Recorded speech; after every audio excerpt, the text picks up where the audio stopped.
नाज़रीन, हम बात कर रहे थे मियां मोहम्मद अयूब साहब से, जो कि सीनियर रहनुमा पीपल्स पार्टी हैं, और उनसे इनसे सवाल पूछेंगे कि पंजाब के हवाले से ये पाकिस्तान का सबसे बड़ा सूबा है और 12 करोड़ से ज़्यादा की आबादी है।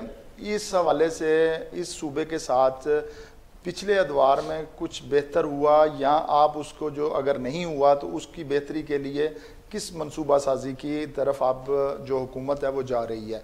जी मियाँ साहब, असल जो था वो पंजाब हमारा हब था, 12 करोड़ की आबादी है और सबसे बड़ा सूबा है, और इसमें जो है वो हमेशा से बेहतर जो कारकर्दगी रही, लेकिन गुज़िश्ता जो 4 साल थे उसमें इसकी कारकर्दगी ने इसे बहुत डैमेज किया। आप क्या समझते हैं, जब से आप आए हैं उस हवाले से आप क्या बताएंगे? देखिए जी, जैसे कि आपने बताया पंजाब पाकिस्तान का दिल भी है और सबसे बड़ा सूबा है। गिलगित बल्तिस्तान, केपी, बलोचिस्तान, सिंध, कश्मीर एक तरफ, पंजाब फिर उनसे बड़ा है। मगर बदकिस्मती से पिछले तकरीबन 35-40 साल से पंजाब में हमारी पीपल्स पार्टी की प्योर हुकूमत नहीं आई। 2 दफ़ा कोलिशन हुकूमत आई, कभी गवर्नर उनका चीफ मिनिस्टर हमारा, कभी चीफ मिनिस्टर उनका गवर्नर, हमारे फ्री हैंड नहीं मिला। मगर ये बात दुरुस्त है कि पंजाब में जो भी हालात होते हैं पूरे मुल्क पे उसका असर होता है। तो ये जो सवाल है आपका, ये तो मौजूदा हुक्मरानों से पूछना चाहिए जिनकी पंजाब में हुकूमत 4-5वीं दफ़ा आई है। हमें तो भट्टो साहब को जब इन्होंने शहीद किया, फांसी पे चढ़ाया, 77 के बाद पंजाब में हमारी हुकूमत नहीं आई।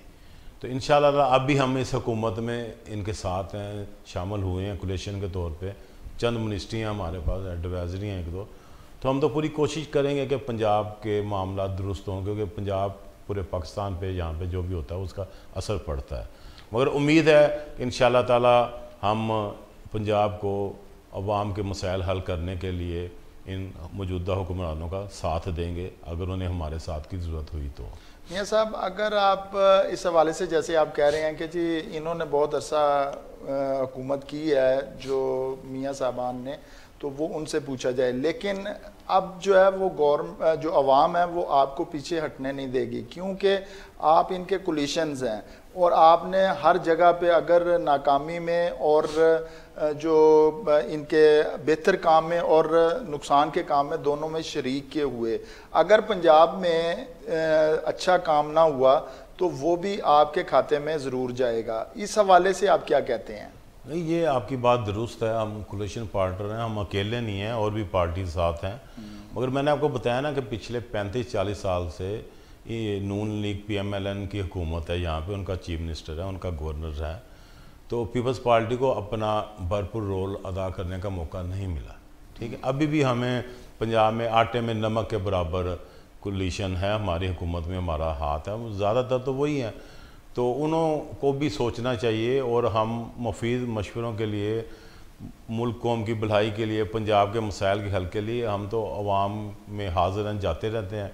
तो इंशाअल्लाह इस वक्त भी हम पूरी कोशिश करें। सीनियर मिनिस्ट्री हमारे पास आई है, बाकी 2-4 और हैं, तो अवाम के मसाइल हल हों, और अवाम पीपल्स पार्टी को पसंद करते हैं, क्योंकि पीपल्स पार्टी ने इस मुल्क को आइन दिया, पीपल्स पार्टी ने इस मुल्क को एटम बम दिया, पीपल्स पार्टी ने इस मुल्क को एटमी टेक्नोलॉजी दी, पीपल्स पार्टी ने इस मुल्क को पहला शनाख्ती कार्ड दिया, पीपल्स पार्टी ने इस मुल्क को पहला पासपोर्ट दिया, स्टील मिल बनाई, बेशुमार काम हमारी क्रेडिट पे हैं। हमारे कायद जुल्फ़िकार भुट्टो ने और आसिफ अली ज़रदारी साहब ने मज़दूरों के लिए बेशुमार किया, उनकी 150-200% तनख्वाहें बढ़ाई, और जिन कारखानों में वो मज़दूर काम करते हैं वहाँ पे उन्हें मालिक बनाया, हुकूक मलकियत दी 12.5% के हिसाब से। हम जो कर सकते हैं हमने किया, करते रहें। ये भी पाक ईरान गैस मनसूबा ज़रदारी साहब लेके आए, CPEC हम लेके आए, हमारी ज़मन से है, ग्वादर की कीमत हमने अदा की। मगर अब उन पर अमल दरामद होना, वो जो पॉलिसीज़ हैं वो जहाँ पे हम मार खाते हैं ना, कि एक हुकूमत आती है तो दूसरे की पॉलिसीज़ को ख़त्म कर देती है, उनके कॉन्ट्रैक्ट को ख़त्म कर देती है, उनके काम को आगे नहीं चलने देती। अभी भी हुआ, खान साहब से पहले कुछ पंजाब गवर्नमेंट ने पाकिस्तान लेवल पे बेशुमार काम किए, कॉलेज यूनिवर्सिटियाँ बनाई, हॉस्पिटल बनाए, मशीनरी वहाँ पे लग गई। मगर खान साहब ने, उनके ये बुजदार साहब जो उनका मुंशी था, उन्होंने उन हॉस्पिटल का, कॉलेज का, अस्पतालों का, यूनिवर्सिटी का इफ्तिताह नहीं किया। सिर्फ इफ्तिताह करना था तो वो काम चल पड़ना था। क्यों कि ये उनके मुखालफी ने बनाए, उन्होंने वहाँ पे तख्तियाँ लगी हैं, इसलिए उन्होंने उन प्रोजेक्ट को ही नहीं चलने दिया बल्कि बंद कर दिया। तो ये बड़ी ज़्यादती की बात है। मैं समझता जो भी गवर्नमेंट आए उन्हें माजी की हुकूमत को, जैसे अमेरिका यूरोप की हम मिसालें देते हैं, यूके की देते हैं, तो वहाँ पे कोई भी प्राइम मिनिस्टर आए, प्रेसिडेंट आए, उनकी पॉलिसीज़ कंटिन्यू रहती हैं, वहाँ मुल्क की फलाह बहबूद के प्रोजेक्ट जारी रहते हैं। मगर यहाँ पे दुश्मनी में आके, माजी में भी हमारे साथ हुआ, बेनज़ीर साहबा ने बेशुमार बिजली हम दूसरे मुल्कों दे रहे थे, चीनी हम दूसरे मुल्कों देना चाह रहे थे, मगर जो बाद में हुक्मरान आए, कुछ अदलिया ने नाइंसाफ़ियाँ की, उन प्रोग्रामों को रोक दिया जो कि नहीं रुकना चाहिए था। अगर उस वक्त बेनज़ीर साहबा के हमारे प्रोग्राम चलते, चीनी इस वक्त 10 रुपये किलो होनी थी और बिजली का यूनिट 5 रुपये का होना था। फिर राजा परवेज़ साहब ने आके वो पावर प्लांट लगाए, जिससे रेंटल पावर प्लांट, इन्होंने अदालतों ने रोक दिया, बल्कि ज़्यादती ये की कि जो उनकी रकम थी उससे डबल करके फ़ाइन हमें करके वो पैसे उन कंपनी को वापस दिए। तो वो प्रोजेक्ट चलने नहीं दिए गए। मगर मैं ये दरख्वास्त करूँगा जो भी गवर्नमेंट है वो जो अच्छे अवाम कौम के मुल्क के फलाह बहबूद के काम हैं उन्हें कंटिन्यू करें, पॉलिसियों को जारी रखें। ये ना देखें कि ये फ़लाने ने बनाया, उसकी तख्ती लगी है तो मैं क्यों इफ्तिताह करूँ। तो प्रोजेक्ट में अरबों खरबों रुपया लगा। ऐसे ही कालाबाग डैम के साथ हुआ, मशीनरी बनी, मैंने दौरा खुद किया, बना पड़ा था, मगर वो जो आए हुक्मरान जनरल ज़िया या मुशर्रफ वगैरह वो चाहते तो वो चल सकता था। तो उन्होंने अपनी ज़िद में, अपनी बुग़्ज़ में उन्होंने पीपल्स पार्टी से नफ़रत का इज़हार करते हुए उनके प्रोजेक्ट को, या नवाज शरीफ ने कुछ काम किया तो खान साहब ने उनके प्रोजेक्ट को रोक के रखा, चलने नहीं दिया। अगर ये चलने दिया जाए तो मुल्क बहुत जल्द तरक्की करेगा। मियाँ साहब, ज़िद और बुग़्ज़ के हवाले से जब बात करते हैं तो आपके ही मुखालिफ जो सियासी लोग हैं वो कहते हैं कि ये 2 पार्टी सिस्टम चलाना चाहते थे, अपने मफादात को एक दूसरे के ऊपर जो है वो केसेस भी करते थे और उनको एक दूसरे को अपने अंडर रखने की कोशिश करते थे। इसी वजह से ये सिर्फ़ और सिर्फ करप्शन के हवाले से आप पे इल्ज़ामात लगते रहे दोनों पार्टियों पे, और ये एक दूसरे के साथ इस तरीके से लड़ती रहीं और मुल्क की तरफ कोई तवज्जो नहीं दी। ये एक इल्ज़ाम है जो कि आपके मुखालफिन लगाते हैं। क्या आप समझती हैं आज तक जो करप्शन हुई है वो आप उसको समझ रहे हैं कि वाकई ही इस करप्शन के बीच में कुछ ना कुछ हकीकत है? देखें जी, शहीद ज़ुल्फ़िकार अली भुट्टो पे कोई करप्शन का इल्ज़ाम नहीं लगा, बेनज़ीर साहबा पे कोई करप्शन का इल्ज़ाम नहीं लगा, ज़रदारी साहब ने 13 साल जेल काटी है, ठीक है, अपनी ज़िंदगी जवानी उन्होंने दे दी, उन पर एक भी इल्ज़ाम साबित नहीं हो सका। तो मगर इल्ज़ाम लगाना कुछ और बात है। खान साहब ने कितने इल्ज़ाम लगाए, जितनी आसान और मजबूत हुकूमत खान साहब की थी, हर अदारा उनके साथ था, पूरी उन्हें सपोर्ट थी, उंगली पकड़ के उन्हें चला रहे थे, मगर अगर वो नहीं कुछ कर साबित नहीं कर सके, उन्हें किसने रोका था? टांग देते जो भी मुजरम था, बगैर तफरीक के, नफरत के, उसे सजा देते। उनका कहना है कि इनके पास पैसा है और करप्शन का पैसा है और ये अपने वकला ऐसे लेते हैं और अदालती हवाले से इनको इतना एक्सपीरियंस नहीं, तो फिर निज़ाम को चेंज करना चाहिए था ना खान। हम भी निज़ाम को चेंज करना, खान साहब निज़ाम को चेंज करते। उनकी खुद बहनों ने 80-80 अरब 60-60 अरब डॉलर मशीनों से कमा लिए। उनके लेफ्ट राइट जो बैठे हुए थे उन्हें मिनिस्ट्रियाँ से तरक्की दे दी, उन्होंने करप्शन की, पेट्रोल, आटा माफिया, पेट्रोल माफिया, चीनी माफिया। तो ये खुदा का खौफ करे, खान साहब के लेफ्ट राइट बैठते हैं और रियासत मदीना की वो बात करते हैं, तो उन्हें शर्म आनी चाहिए। मुल्क कौम के हाल पे रहम करें। अगर वो जमहूरियत पसंद है, अगर वो चाहते हैं तो इंतज़ाम करें, 1.5 साल तो है, आए इलेक्शन में देख लेंगे। अच्छा, पंजाब हुकूमत के हवाले से जब बात करते हैं तो ये एक अजीब सा पूरी दुनिया ने तमाशा देखा कि पंजाब असम्बली के 2 इजलास हो रहे हैं, एक ईवान इकबाल में हो रहा है और दूसरा पंजाब असम्बली में हो रहा है, और स्पीकर जो है वो इजलास होने नहीं दे रहा। इलेक्शन के हवाले से जब वज़ीर आला का इलेक्शन हुआ तो उसमें बहुत सी दुनिया में जगह साई हुई। आप क्या समझते हैं इस तरह की सियासत करने से मुल्क का, अवाम का को फ़ायदा हो रहा है या कि इसमें नुकसान हो रहा है? देखिए, इस तरह की सियासत किसने की? गाली गलोच, बदतमीज़ी, तूफ़ान सियासत में कौन लेके? खान साहब खुद लेके। और ये पंजाब का सिंपल सा मामला था, कितना उन्होंने, उनके गवर्नर साहब बदतमीज़ी कर रहे, छोड़ नहीं रहे, प्रेसिडेंट बैठे, उसके आगे आर्डिनेंस पड़े, पार्लियामेंट ने, सेनेट ने पास कर दिए, ओके कर दिए, वो साइन नहीं कर रहे। तो ये कौन कर रहा है? स्पीकर साहब जो हैं उन्हें शर्म या आनी चाहिए। अब तो आर्डर आ गया पंजाब असम्बली को, किसके अंडर हो गया? मगर वो वायलेशन कर रहे हैं, वो लोगों को आने नहीं दे रहे, असम्बली को ताले लगा देते हैं। अच्छा, चौधरी परवेज़ लाई अगर देखा जाए जो चौधरी बरादरान की एक वज़ादारी थी, उनका एक सियासी मुकाम था और आज भी वो एक सियासी उसी हवाले से हैं, तो क्या वजह आप महसूस करते हैं कि चंद दिनों में वो सियासत और वज़ादारी को और सियासी जो कद काठ था उसमें उन्होंने फ़ैसले करने में कुछ कोताही हुई? देखिए जी, चौधरी साहब मेरा ट्रैप हो गए, अच्छे लोग थे मगर उन्होंने सही फैसले नहीं किए और उसका नुकसान ये भी हुआ, उनके ख़ानदान भी तकसीम हो गया, उनके वोट भी शुजा साहब और उनके बेटे हमारे साथ हैं, कोलिशन पार्टी के साथ हैं, परवेज़ लाई साहब तनहा रह गए हैं। मगर उन्हें सोचना चाहिए कि गुडविल एकदम ही सियासत में वही कदम जो आपको बुलंदियों में पहुँचाता है, अगर वही कदम गलत पड़ जाए तो आप नीचे गटर में गिर जाते हैं। तो मेरा ख्याल उन्होंने गलत जगह पे पाँव रखा, अब उनको तो सज़ा उन्हें मिलनी पड़ेगी, सज़ा भुगतनी पड़ेगी। चौधरी परवेज़ लाई साहब का और जरदारी साहब का बहुत ही अच्छा रिलेशन था, क्या जरदारी साहब के साथ अब कोई रिलेशन कायम हुआ? कि देखें, जब इन्हें हमने चीफ मिनिस्टर का कैंडिडेट नामजद कर दिया, इन्होंने आए, मिठाई खाई, दुआएं खैर की, तो रात को गए, सुबह जाके मुकर गया, अल्लाह जाने किसके कहने पे इन्होंने किया। और देखें, पंजाब जो सबसे बड़ा सूबा है उसका इन्होंने क्या सत्यानाश कर दिया, सिर्फ अपनी अना के लिए। खान साहब के मशवरे पे चल रहे हैं, और खान साहब तो किसी तौर पे भी हुकूमत करने के काबिल नहीं, वो तो इस मुल्क को इंतशार फैलाने आए हैं। लोगों को उन्होंने जो बच्चों को, बूढ़ों को, बुजुर्गों को जो उन्होंने ज़बान दे दिया, जिसे यूथिया बोलते हैं, वो किसी चीज़ को मानने को तैयार नहीं है। ये बल्ब जल रहा, कहेंगे नहीं जल रहा, तो उनका इलाज तो हमारे पास नहीं है। अच्छा जी, जो वज़ीर आला हमजा शहबाज शरीफ हैं, वो क्या अब पूरे अपने जो है पावर के साथ वज़ीर आज़म है कि अभी भी उन्हें कुछ ना कुछ प्रॉब्लम्स हैं? नहीं, देखें जी, पावर तो उनके पास पूरी है, मगर अभी जूनियर हैं, मगर उन्हें देखना मुखालफत कितनी हो रही है।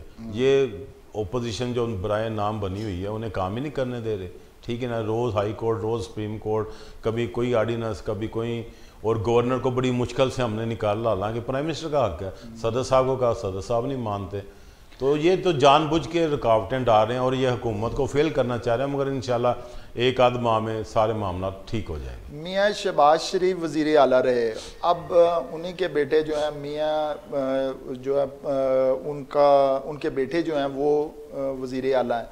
क्या आप समझते हैं कि ये जो उनके बेटे के आने से ये लोगों में एक सियासत ऐसी प्रॉब्लम नहीं आई कि जी ये आगे से तसलसल से मरूसी जो सियासत है वो चली जा रही है? देखें जी, जमहूरियत का हुस्न यही है, जमहूरियत के अक्सरियत की बात, PMLN के पास अक्सरियत ही, उन्हें राइट है जिसको मर्जी चीफ मिनिस्टर बनाए। अच्छा, ज़िमनी इलेक्शन की तरफ आते हैं, ज़िमनी इलेक्शनों के हवाले से आप क्या कहेंगे?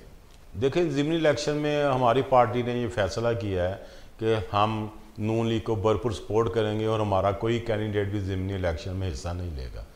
जरदारी साहब जो है वो पंजाब, उन्होंने बयान दिया था कि मैं अब पंजाब में बैठूंगा और पंजाब की सियासत को पीपल्स पार्टी के लिए मैं एक ग्राउंड बनाऊंगा, तो क्या वो आगे पंजाब की तरफ आप अपनी पीपल्स पार्टी के हवाले से कुछ सियासी मुस्तकबिल देखते हैं? जी जी, हमारा जो सबसे बड़ा फेलियर था, हमारी आला क़यादत का ताल्लुक सिंध से था, पंजाब से नहीं था। अब उन्हें ये महसूस हो गया, और जरदारी साहब 13 साल जेल में रहे हैं, बेनीर साहब 2 दफ़ा मुल्क से बाहर रही हैं, तो उनके पीछे फिर जो पार्टी की जो लोकल क़यादत थी उन्होंने इंसाफ नहीं किया। तो जो वो कहते हैं ना पंजाबी, घर का बाप घर पे ना हो तो बच्चे ख़राब हो जाते हैं, तो वो पंजाब में भी हमारे साथ ऐसे ही हुआ कि जो आला क़यादत थी वो जेलों में थी या मुल्क से बाहर थी, तो जो नीचे लोकल क़यादत थी वो सही तरह पार्टी को या उनके वर्करों को काबू में ना रख सके या उनके मसाइल ना हल कर सके। तो इसीलिए अब जरदारी साहब ने फील किया है और वो गुलबर्ग में इंशाल्लाह उनका घर बन रहा है, तो बहुत जल्दी इधर लाहौर में शिफ्ट होंगे। बैरियर टोन ज़रा दूर पड़ता था, तो इसलिए उन्होंने ये पंजाब की सियासत जो है वो अब यहाँ आकर उसका जो है मुकाबला करेंगे। अच्छा मियाँ साहब, ये जो इस्टेब्लिशमेंट का हम रवैया देख रहे हैं कि वो अब एक साइड पे हो गई और उन्होंने सियासतदानों को सियासी जो फैसले हैं वो खुद करने का हक दे दिया, क्या आप समझते हैं कि अभी भी कोई ना कोई दबाव है?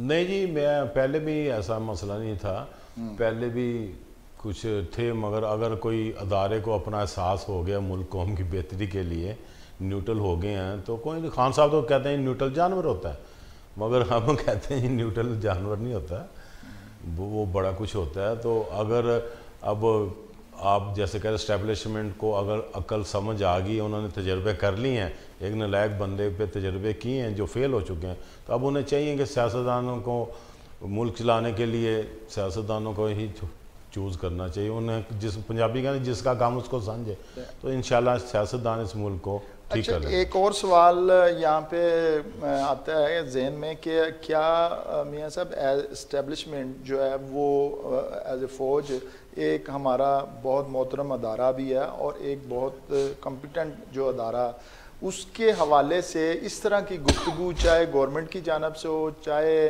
इंडिविजुअल हो, चाहे वो किसी अपोजिशन के हवाले से हो, क्या आप समझते हैं कि उनके हवाले से इस तरह से डिस्कस करना कोई बेहतर है? नहीं जी, देखिए किसी भी अदारे को मैं बता रहा हूँ जिसका काम उसी को समझे, ऐसा नहीं करना चाहिए। और हर एक को आज़ादी होनी चाहिए, हर कोई जवाबदेह है अपनी अपनी कुर्सी का, अपनी अपनी सीट का, अपने अपने अदारे का। मगर जब बिला जवाज़ इंटरफेरेंस होगी तो फिर हर तरह से मामला ख़राब। बिला जवाज़ पहले भी होती रही, लेकिन इस तरह की जो बदतमीज़ी वाला रवैया था वो नहीं रहा। बहुत से ऐसे काम भी हुए जो उन पे या डाले गए या उन्होंने किए, ये इससे कता नज़र, लेकिन इस तरह का बिहेवियर जो इस दौर में हुआ वो नहीं हुआ था। अब जो है वो बेदरे कोई भी उठता है, वो इस एक तरफ तो वो हमारे मुल्क के दफा के मुहाफ़िज़ हैं, वो शहीद होते हैं, उनके जो घर वाले हैं वो सरवाइव करते हैं उनकी शहादत के बाद, वो इतनी बड़ी बड़ी कुर्बानियाँ देते हैं। लेकिन एक तरफ हम उन सब कुर्बानियों को एक तरफ रख कर हमने सिर्फ़ और सिर्फ उनको जो है वो मुख्तलिफ अंदाज में यानी उनकी इंसल्ट करने वाली जो है ना रवैया, वो उस हवाले से क्या आप समझते नहीं कि अब बंद होना चाहिए? बिल्कुल बंद होना चाहिए। और मैंने पहले भी कहा जिसका काम उसको समझे, अदारों को अपनी लिमिट में रहना चाहिए। मगर देखें शहीद ज़ुल्फ़िकार भुट्टो को फांसी आर्मी दौर में मिलिट्री डिक्टेटरशिप ने दी, मगर अदलिया ने कहा कि जी हमसे ज़्यादती हुई है, हमने वो जुडिशल मर्डर था। पीपल्स पार्टी के ख़िलाफ़ अदलिया ने बेशुमार दफ़ा नाइंसाफ़ी की, पंजाब के वज़ीर-ए-आज़म को बहाल कर देते थे, सिंध के वज़ीर-ए-आज़म को निकाल देते थे। तो ये इन अदारों को भी सोचना चाहिए कि अपना वो प्रॉपर रोल अदा करें। मगर हमने जो बात बताने लगा हूँ कि कभी भी हमने पाकिस्तानी फ़ौज को या अदलिया को गालियाँ नहीं निकाली। प्राइम मिनिस्टर गिलानी साहब मेरे साथ है, अदालत ने उन्हें क्या ख़त्म, हम चुप करके प्राइवेट गाड़ी में बैठ के आ गए। खान साहब तो सीट छोड़ने को तैयार नहीं। भुट्टो साहब को फांसी की सज़ा से भुट्टो साहब का माय लॉर्ड ओके, बेनज़ीर को निकाला गया, उन्होंने कही ओके ठीक है। मगर हमने कभी भी अदारों को बदनाम करने की, डिस्प्यूट करने की कोशिश नहीं। मगर ये तूफ़ान बदतमीज़ी और ये जहालत और ये गंदगी खान साहब लेके आए, और अल्लाह मैं डरता हूँ कि बड़ी मुश्किल से ये गंद साफ़ होगा जो उनके ज़हन बना दिए ना खान साहब ने। वो कॉम्प्रोमाइज़, देखिए इज़्ज़त सबकी इज़्ज़त है, सही बेहतरीन इंसान को ना जिसके हाथ और ज़ुबान से दूसरा मुसलमान महफूज रहे। आप कहते हैं कि अब सियासत में जो है वो इखलाक और वज़ादारी की तरफ दोबारा आना चाहिए, और तभी जो है ये अदम इस्तेकाम ख़त्म होगा और इस्तेकाम की तरफ हम गामज़न होंगे। अच्छा, एक लास्ट सवाल जो है वो मैं करता चलूँ, क्योंकि पीपल्स पार्टी जो है वो कराची तक महदूद हो गई, और इस कराची के जो कराची नहीं तो सूबा सिंध तक महदूद हो गई। तो क्या आप समझते हैं कि वहाँ पे भी रहते हुए अवाम जो है वो पीपल्स पार्टी के अभी तक खुश नज़र नहीं आती, क्योंकि अभी पानी वाला बहुत मसला जो है वो चोरी का बड़ा मसला है, उन्हें साफ़ पीने का पानी तक नहीं मिला। तो उस हवाले से पीपल्स पार्टी क्योंकि मज़दूर की, गरीब की आवाम थी, इनके मंशूर में था कि आवाम की फलाह व बहबूद के लिए हम काम करेंगे, लेकिन जहाँ पानी पीने का नहीं मिल रहा तो उस हुकूमत के हवाले से आप क्या कहते हैं? नहीं जी, मैं आपकी बात से इत्तेफाक नहीं करता। पीपल्स पार्टी चारों सूबों की जंजीर है, ये गलत है। हाँ, हुकूमतें आती हैं, एक ही हुकूमत आती है, दूसरी पार्टी ने अपोजिशन में होना होता है। तो पंजाब में हमारी हुकूमत नहीं, हम अपोजिशन में हैं, तो इसका कोई मसला नहीं। मगर हमने बेशुमार आपको बताया ना कि खान साहब मुल्क को मसालिस्तान बना कर चले गए, ना खुद काम किया ना उन्होंने दूसरों को काम करने दिया है। मगर ऐसा हरगिज़ नहीं है कि पीपल्स पार्टी का ये चंद महीने पहले लाहौर में जो ज़िमनी इलेक्शन हुआ है तो पीपल्स पार्टी ने 25-30 हज़ार वोट ज़्यादा लिए। क्या कि थोड़ी सी हमने मेहनत की है, तो आने वाले इलेक्शन में अगर जब भी फेयर फ्री इलेक्शन होंगे Pakistan people's party clean sweep करेगी। और ये कहना गलत नहीं, हमारी 4-5 सूबों में हमारी हुकूमतें रही हैं, हमारी तंजीमें मौजूद हैं, सेनेट में, सूबाई असम्बली में, कौमी असम्बली में हमारी अक्सरियत है। तो ये नहीं, हाँ जमहूरियत का ये हुस्न है, एक पार्टी पीछे होती है दूसरी आगे आती है, दूसरी पीछे होती है पहली आगे आती है। तो ये सिस्टम अगर मसलसल कई बार चलता रहे, दूसरी हुकूमतों की पॉलिसियों को जारी रखा जाए जो मुल्क कौम के मुफाद में है, तो मैं कहता हूँ ये सारे मामला दुरुस्त हो जाएंगे। नाज़रीन, मियाँ साहब से हर तरह का सवाल किया गया, उन्हें पंजाब के हवाले से और ख़ारजा पॉलिसी के हवाले से तकरीबन तमाम हर तरफ से हमने सवाल किए। उन्होंने अपनी पार्टी का मौक़िफ़ भी दिया और अपने ख़यालात का भी इज़हार किया। हमने ये भी पूछा कि कराची के हवाले से या पंजाब सिंध के हवाले से उनकी पार्टी क्या कर रही है, उन्होंने वो भी अपने ख़यालात और पार्टी का मौक़िफ़ जो है वो बताया। नाज़रीन, तमाम पार्टीज़ या जो कायदीन हैं उनको अपने वतन से मोहब्बत है, वो चाहते हैं कि अवाम को जो है वो उनकी फ़लाह के लिए कोई ना कोई काम किया जाए, लेकिन मनसूबा साजी और स्ट्रक्चर जो है वो मुल्क का इस तरीके से तब्दील होने की ज़रूरत है जिस जहाँ पे हम वो काम अपने ख़यालात के मुताबिक कर सकें। जब तक ये स्ट्रक्चर, ये मनसूबा साजी, ये मनसूबा बंदी एक जगह बैठकर और इखलाक से और इस्तेहकाम से नहीं किया जाएगा, उस वक़्त तक ये मुल्क जो है वो तरक्की नहीं कर सकेगा। इसलिए इसको कोशिश करनी चाहिए कि कायदीन जो हैं वो एक जगह पे बैठ जाएँ, वो अपने मफादात को छोड़कर मुल्क के मफादात, अवाम के फ़लाह के लिए अपने आप को पेश करें। तो मुमकिन नहीं है कि हमारे पास हर चीज़, हर वसाइल मौजूद हैं, सिर्फ़ उनकी तरफ तवज्जो दे के उनको सही रस्ते से, सही तरीके से, सही मनसूबाबंदी से जो है वो काम करने की ज़रूरत है। इसी के साथ इरफान मुस्तफ़ा सराई को इजाज़त दीजिए। अगले प्रोग्राम में दोबारा मुलाकात होगी। अल्लाह निगहबान।